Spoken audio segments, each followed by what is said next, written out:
Good morning, and thank you for joining our weekly COVID-19 briefing, bi-weekly COVID-19 briefing. As always, we're joined by Health Commissioner Dr. Cheryl Bedegal. Today's briefing is being live streamed on the Health Department's YouTube channel and will be available for future viewings there. Today's briefing will run until 10:30. As usual, we will present remarks first in English, then in Spanish, then open it up to questions from the press. We ask that media outlets coordinate internally to ensure that only one representative asks questions and that we limit questions to 3 or fewer. Please keep your questions focused on the topic of the COVID pandemic and the city's response to it. With that out of the way, Dr. Bedegal, can you please start us off? Sure. Good morning and welcome to our weekly or bi-weekly briefing. In the past 2 weeks, Philadelphia and the surrounding counties continue to see a sharp uptick in cases of COVID-19. It'll be another week or so before we see the full effects of the Thanksgiving holiday on cases. But with the colder weather and recent spikes, and with the new variant of concern on the horizon, this is a time to be very careful. So here are our numbers. In the past 2 weeks, 3,174 Philadelphians have been diagnosed with COVID. As of yesterday, we're seeing an average of 258 new cases per day. And the percentage of tests that are coming back positive has increased to 4.8%. The situation around the world and in other parts of the country is becoming increasingly dire. Some countries in Europe have completely shut down due to the large number of people who are sick. Over the weekend, the Pan American Health Organization reminded us all that what happens in Europe usually happens in the United States a few weeks later. And already hospitals in states like Michigan and Minnesota are as full as they've been throughout the pandemic. In the last 2 weeks, we've seen more people wearing their masks in public, which is great, but the threat is real and increasing. We need people to not only wear their masks, but also to get vaccinated, to get tested, to isolate if you develop symptoms, and to limit indoor gatherings. For people who've gotten their vaccines, please get your boosters to help increase your protection and to decrease the risk to those around you. There may not be much time to get fully vaccinated or to get your booster before we hit yet another COVID peak. So currently, more than 93.2% of adults, 86.3% of those 12 and up, and 9.4% of children 5 to 11 in Philadelphia have had at least one dose of vaccine. We will likely have at least 75% of adults in Philadelphia fully vaccinated in the next few days. 74.8% of adults and 69.3% of those 12 and up are fully vaccinated. And more than 140,000 Philadelphians have had a booster dose so far. Those numbers are great, but they aren't high enough. As a reminder, everyone in Philadelphia over the age of 5 is now eligible to be vaccinated. And the CDC now recommends booster shots for everyone age 18 and up. Last week, we heard the first reports of a new COVID variant called Omicron that has been circulating initially, we thought, in South Africa. We're seeing it now in Europe, Asia, South America, and Canada. We have not identified any cases of the Omicron variant in Philadelphia yet, but this new variant appears to be more transmissible than the Delta variant. We don't yet know how this variant affects people who've been vaccinated, so we're watching developments very carefully. But our experience of previous variants tells us that the best protection against a new variant is to get as much of our population vaccinated as possible and to use layered mitigation strategies, meaning masks, avoiding indoor gatherings, and testing and isolation of those with symptoms to prevent spread. According to the World Health Organization, Omicron causes more reinfections than previous COVID-19 variants. That means that people who have had COVID-19 infection, who have not yet been vaccinated, may be at higher risk. The best thing we can do in the meantime is to keep doing the things that have protected us for the last 2 years. Get vaccinated, wear a mask, avoid crowded indoor spaces, and stay home if you're sick. If you are not vaccinated or you haven't had your booster yet, please avoid getting together with others indoors. Go for a walk with a friend or do a video call rather than having coffee together. Keep your mask on and consider double masking for added protection when you're indoors with others. And finally, Evidence so far points toward this winter being a severe flu season, particularly for children and young adults. With many of our hospitals, including our children's hospitals, already at full capacity, we need to make sure that everyone, including all of our children, are protected against flu. So please get your flu shots along with your COVID vaccines. You can get them on the same day if you'd like. To wrap up, if you would like more information about the pandemic and the city's response, you can visit our website at phila.gov/COVID. If you have questions, please call our COVID call center at 215-685-5488. Now I'll turn it over to Zeli to present these remarks in Spanish. Thank you. Buenos días y bienvenidos a nuestra sesión informativa semanal. En las últimas 2 semanas, Filadelfia y los condados circundantes continúan viendo un fuerte aumento en los casos de COVID-19. Pasará otra semana más o menos antes de que veamos los efectos completos de las vacaciones de Acción de Gracias en los casos, pero con el clima más frío y los picos recientes y con una nueva variante de preocupación en el horizonte, este es un momento para tener mucho cuidado. Estos son los números. En las últimas 2 semanas, 3,174 habitantes de Filadelfia han sido diagnosticados con COVID. Hasta ayer estamos viendo un promedio de 258 nuevos casos por día y el porcentaje de pruebas que están saliendo positivas ha aumentado al 4.8%. La situación en todo el mundo y en otras partes del país es cada vez más grave. Algunos países de Europa han cerrado por completo debido a la grande cantidad de personas que están enfermas. Durante el fin de semana, la Organización Panamericana de la Salud nos recordó a todos que lo que sucede en Europa suele suceder en Estados Unidos unas semanas después. Los hospitales en estados como Michigan y Minnesota ya están llenos como lo han estado durante la pandemia. En las últimas 2 semanas hemos visto a más personas usando sus máscaras en público, lo cual es genial, pero la amenaza es real y está aumentando. Necesitamos que las personas no solo usen sus máscaras, sino que también se vacunen, se hagan la prueba, se aíslen si desarrollan síntomas y limiten sus reuniones en interiores. Para las personas que han recibido sus vacunas, obtengan sus refuerzos para ayudar a aumentar su protección y disminuir el riesgo para quienes lo rodean. Es posible que haya mucho tiempo para vacunarse por completo o para obtener su refuerzo antes de que alcancemos otro pico de COVID. Actualmente, más del 93.2% de los adultos, el 86.3% de los mayores de 12 años y el 9.4% de los niños de 5 a 11 años en Filadelfia han tenido al menos una dosis. Es probable que tengamos al menos del 75% de los adultos en Filadelfia completamente vacunados en los próximos días. El 74.8% de los adultos y el 69.3% de los adultos mayores de 12 años están completamente vacunados. Y más de 140,000 habitantes de Filadelfia han tenido una dosis de refuerzo hasta ahora.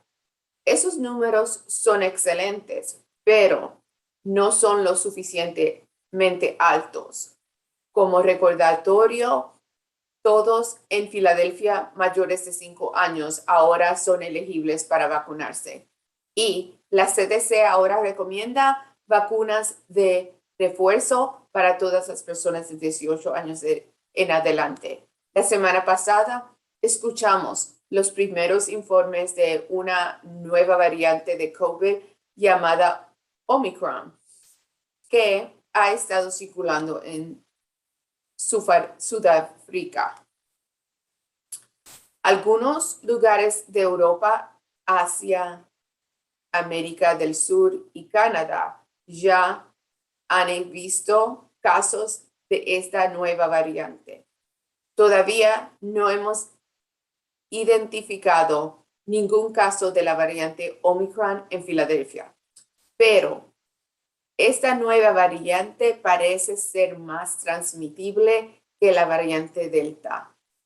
Todavía no sabemos cómo afecta esta variante a las personas que han sido vacunadas, por lo que estamos observando los desarrollos cuidadosamente.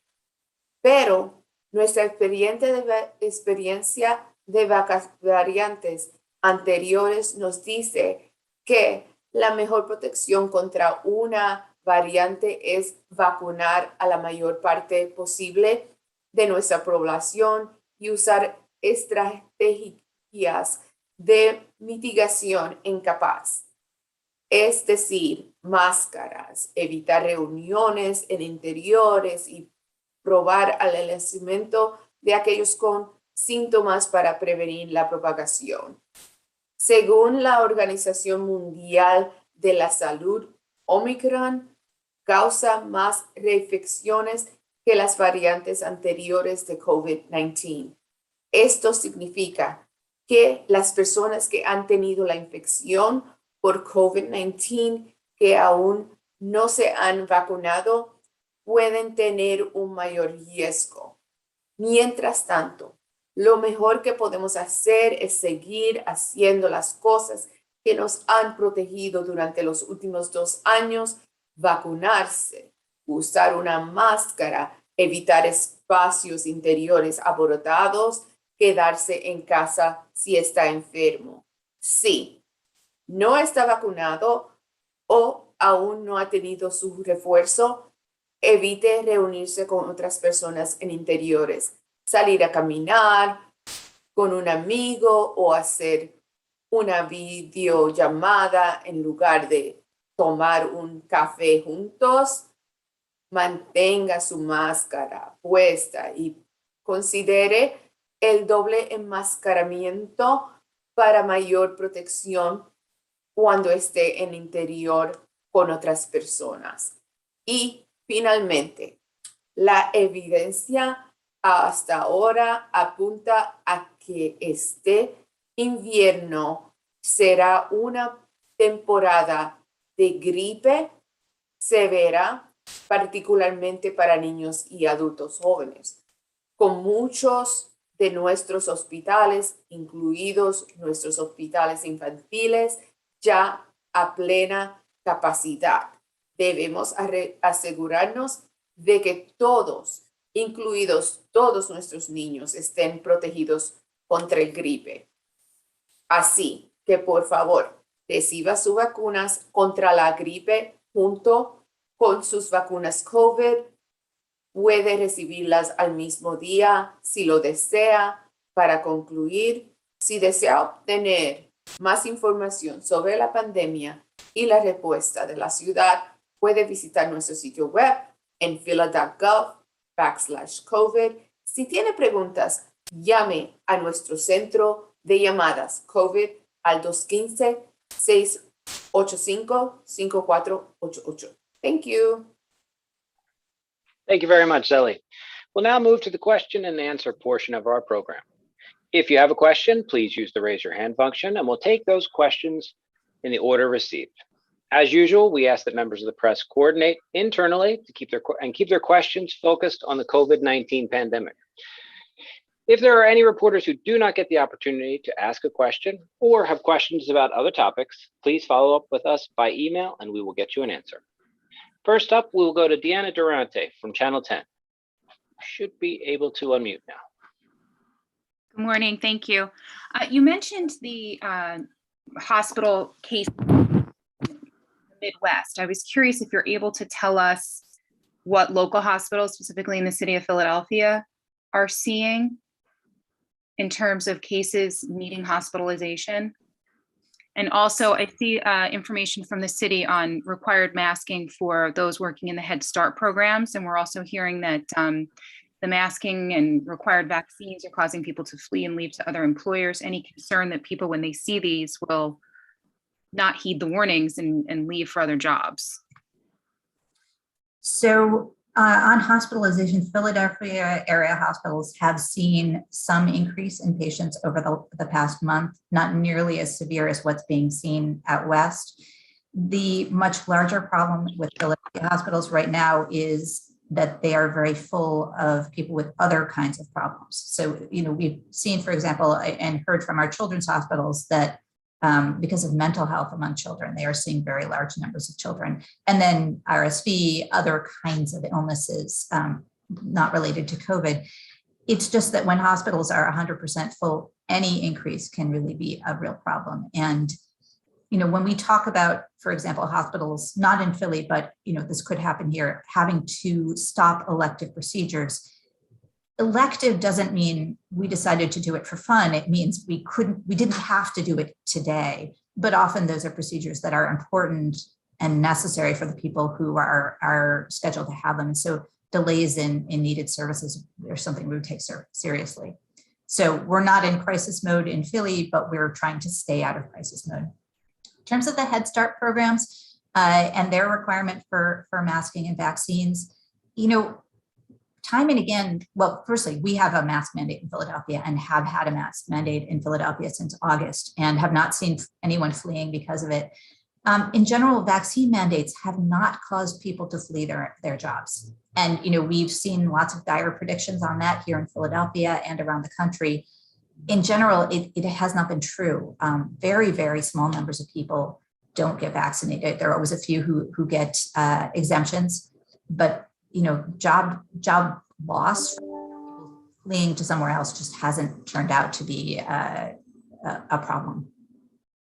Then if I could just follow up, you say we're not in crisis mode, but if we start to see the uptick or we're concerned about hospital cases, whether there are other illnesses stressing the medical system, do you foresee or are there talks of stronger mitigation efforts, more, not indoor gatherings, reducing gatherings, going back to what we saw a year ago?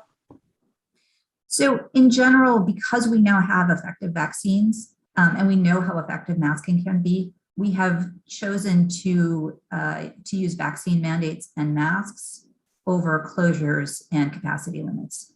I can't promise that will continue to be the case. We don't know what's coming with Omicron. So, my ability, I've said this before, to predict the future is not great with this pandemic. But I can say that we would choose vaccine mandates and masking over more economically damaging measures to the extent that those can succeed. Thank you. I think I reached my limit. Thank you very much, Deanna. Next up, we'll go to Johan Calhoun from Chalkbeat. Johan, you should be able to unmute now. Good morning. Thanks for having me. I need clarity on numbers. What's the percentage of persons between 5 and 12 who have received the vaccine? And with the Omicron variant, are there worries that we need to increase that number?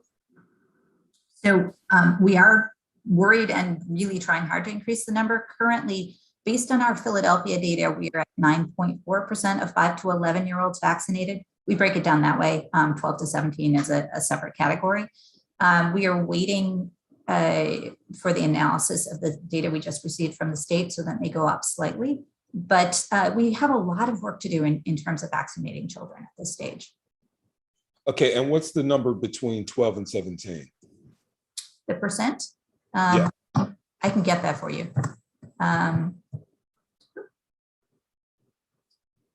So I'm sorry. Do you want fully vaccinated or one dose? I'll take both. 12 to 17-year-olds fully vaccinated, we are at 41%. And with at least one dose, we are at 51%. And all of that data is available on phila.gov. Okay, and let me ask you this. What efforts will the city provide to make sure that all Head Start staff be fully vaccinated by January 31st? So we did a big push to offer vaccine to early childhood educators, Head Start, and teachers in general, very early in the vaccination effort. So many of them have been vaccinated, but we have vaccine available at more than 350 locations in the city, and would really encourage people to take advantage of that, whether they're at Head Start or in another occupation. But vaccine is now readily available in Philadelphia. Okay, thank you. Thank you very much, Johan. Next up, we're going to go to Laura McChrystal from the Inquirer. Go ahead, Laura. Hi, Dr. Medical, you said that you would, favor vaccine mandates and masking to the extent that they can succeed. Could you tell us sort of is there a metric you would look at as to what would push you to say we need more to mitigate this? So we're looking at cases and hospitalizations. With Omicron, we're also looking to see what the vaccine efficacy is. So we're expecting there'll probably be some decrease in efficacy of the vaccines against Omicron, but will it be 85 or 80%, or will it be substantially lower than that? So we should have that information within the next few weeks. We'll be watching that carefully, but also watching to see if we see a very slight uptake from the holidays, or if we're really seeing a sharp increase.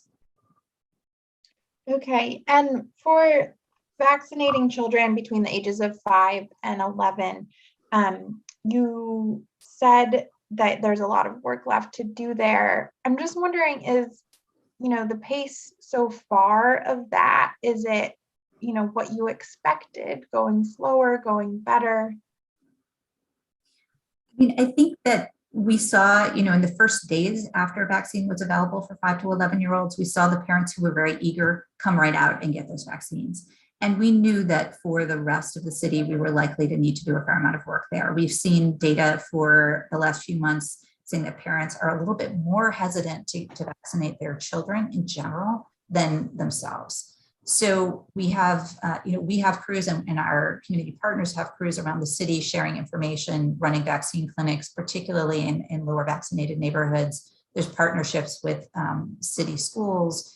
There's a lot of different efforts around the city, really focusing in the lower vaccinated neighborhoods to try to get vaccine out. But it is going to take a fair amount of to get there. And I think one of the things we've seen with earlier parts of this vaccine effort, there's sort of a tipping point where people start to know other people who have done this. So the work is hard initially and gets a little bit easier once people have friends, neighbors, relatives who've had their kids vaccinated. So it's a little bit of a kind of snowball method of trying to reach as many people so that they can also reach their contacts. Okay, thank you. Thank you very much, Laura. Next up, we'll go with Pat Loeb from KYW. Go ahead, Pat. Dr. Bedigal, have you seen any progress since you instituted the vaccine mandate for city workers? Are higher percentages of city workers getting vaccinated?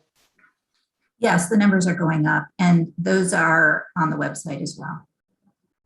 Okay, and I heard Zeke Emanuel from Penn say, or I think at least agree with the statement, that we're not doing enough sequencing of test results to see what kind of variants are abroad in the land, so to speak. So could you talk a little bit about what the city does to try to figure that out? Yeah, and I would definitely agree with that statement. The US as a country doesn't do nearly enough sequencing. And I think we saw with Omicron, South Africa announced it first, but it appears in Europe first. So very few cases in the US overall are sequenced.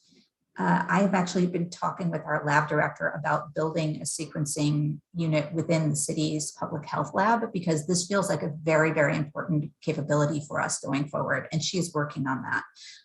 In Philadelphia, the University of Pennsylvania and CHOP both do sequencing, and we are in close communication with them. Omicron has not been found in Philadelphia at this stage, but it is likely to spread, and sequencing gives us more of a head start on knowing what's coming and when.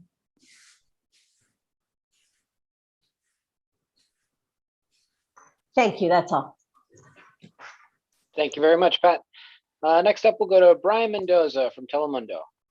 Go ahead, Brian. Hi there, good morning everyone. No sé si pueden traducir esta pregunta para tenerla en español. Celi, si le puedes preguntar, ¿qué está haciendo la ciudad para determinar si hay efectivamente casos o no de la variante Omicron aquí en Filadelfia? ¿Se están usando diferentes tipos de test o cómo se está tratando de determinar que no haya llegado aquí a la ciudad?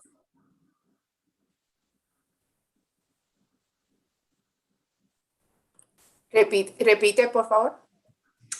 Sí, ¿qué está haciendo la ciudad o el Departamento de Salud específicamente para determinar si la variante Omicron no está aquí efectivamente? ¿Se están usando diferentes tipos de exámenes, de pruebas?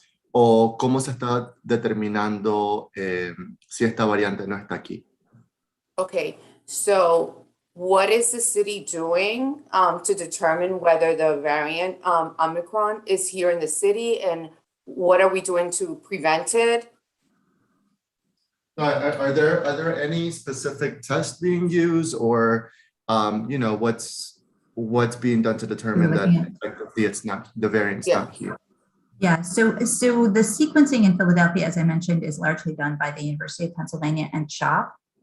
We also have the ability to send samples to the CDC for sequencing, but generally speaking, it's faster to get it done locally. That said, it's only a minority of strains that are sequenced. So I think it is very likely that we'll start seeing it spottily around the United States relatively soon. I don't think that we should anticipate being able to prevent Omicron from coming to Philadelphia. People move around, they have the right to move around, and it likely will come. So what we want to do is to protect our residents as well as possible. And that means vaccine, it means masking, it means people thinking carefully, each of us taking the responsibility to think carefully about whether we go to indoor gatherings, whether we go to places where there are lots of people together indoors, especially if we're not vaccinated, because that's how this can spread. And if you do go somewhere indoors, make sure you're wearing your mask. Si quieres que traduzca esto, lo puedo hacer con electrónico, correo electrónico. Ok, está bien. Sí, hablamos entonces después.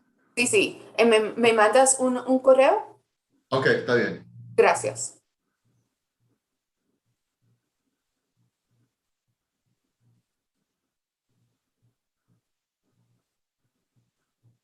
That'll be it. Thank you. Thank you very much, Brian. Next up, we will go to Trish Hartman from Channel 6. Go ahead, Trish. Hello, I have a question about testing. In your remarks, you mentioned that the percentage of those tests coming up positive has increased. Over the past few weeks, let's say, pre-Thanksgiving, have the number of tests, people searching out tests been going up? And then can you speak to, as we're dealing with Omicron and the holidays coming up, will the city increase its testing capacity as these tests might be more in demand? Thank you. So we actually did not see a large increase in testing before the holiday, which we had anticipated. I'm guessing that means many people purchased home tests to use before the holiday. Tests were down last week. So I think part of the increase in positivity that we saw was likely that more of the people who were getting a test were experiencing symptoms. Positivity then may come down slightly. But in general, we are testing, in the range of 7,000 people per day. That is close to 0.5% of Philadelphians. We have been trying to increase testing, but I don't think we can increase much beyond that realistically, given the available staffing. So there's been a big push nationally to make home tests more available. And I think, cheap home tests will be an important component of this. We will also be working to get home tests out, especially to people through schools, families of school kids. But in terms of testing sites, I think 7,000 to 8,000 a day is probably close to capacity. Just to follow up, the use of home kits, does that skew the city's data because the results are less likely to get reported back to you? How does that work when somebody tests at home versus going to a city site or a chain pharmacy? Yeah, early on, the CDC was asking people to report their home results. They're no longer doing that. So yes, it definitely has an impact on our ability to gather data. That is the unfortunate side. That said, if everybody had a stack of home tests in their bathroom and could do one before they went out to meet with other people, I think we would have less transmission. So we give up something in terms of our ability to do surveillance, but we gain a lot in terms of just preventing spread.